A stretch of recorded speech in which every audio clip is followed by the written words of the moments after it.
Bhojpuri संगनी channel में आप सबके हार्दिक स्वागत बा। चारी चखंड मोर बाबा के बखरिया, चौमुख आवेला बयार, चौमुख आवेला बयार, ताही पैठी सुतेले बेटी के बाबा, झोंकवान आवेला बयार, झोंकवान आवेला बयार, ताही पैठी जगावेली बेटा के आमा, काहे प्रभु सुतलिया नाचित, काहे प्रभु सुतलिया नाचित, बगिया में उतरेले माऊ के राजा, मांगेले कान्या तोहार, मांगेले कान्या तोहार, 9 लाख के बाटे हाथी से घोड़ावा, 9 लाख आवे बरत, 9 लाख आवे बरत, कौने रंग के हऊँ माऊ के राजा,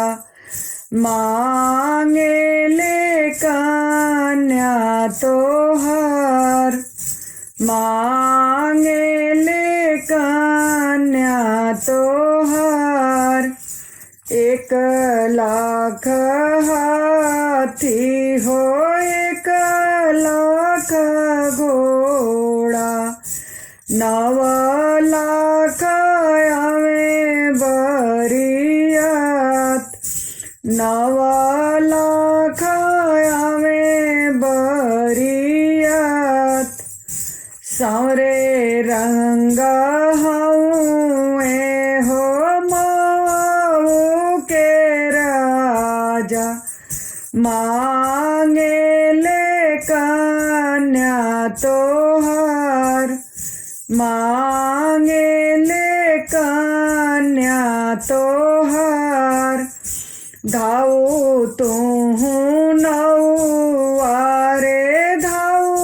तूहू बरिया, धाऊ के खबर जनाव, धाऊ के खबर जनाव, आई के बरात दुवरवा पर उतरे, बाबा जी आरती उतारे, पापा जी आरती उतारे, चाचा जी आरती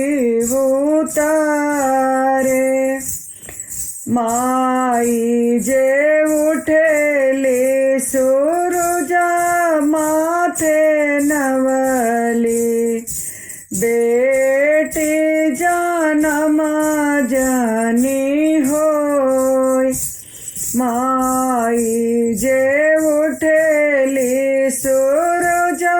माथे नवली, बेटी जनम जानी होय, बेटी जनम जानी होय, मोरे प्रभु बैठे जे कुसा के चटैया, समाधि गलईचा बिछाय मोरे प्रभु बैठे जे कुसा के चटैया समाधि गलईचा बिछाय समाधि गलईचा बिछाय बाबा जे उठेले सूरजा माथे नवले बेटी जन्माही होय बेटी जन्माही होय पापा जे उठेले सूरजा माथे नवले बेटी जन्माही होय बेटी जन्माही होय समाधि दामाद दोनहु दल उतरे जन्म सुफल होई जाय जन्म सुफल होई जाय समाधि दामाद दोनहु दल उतरे जन्म सुफल होई जाय जन्म सुफल होई जाय। आप सबके ई विवाह गीत कैसन लगल? अगर निक लगल तो सब्सक्राइब और शेयर जरूर करिए अपने दोस्तन में। धन्यवाद।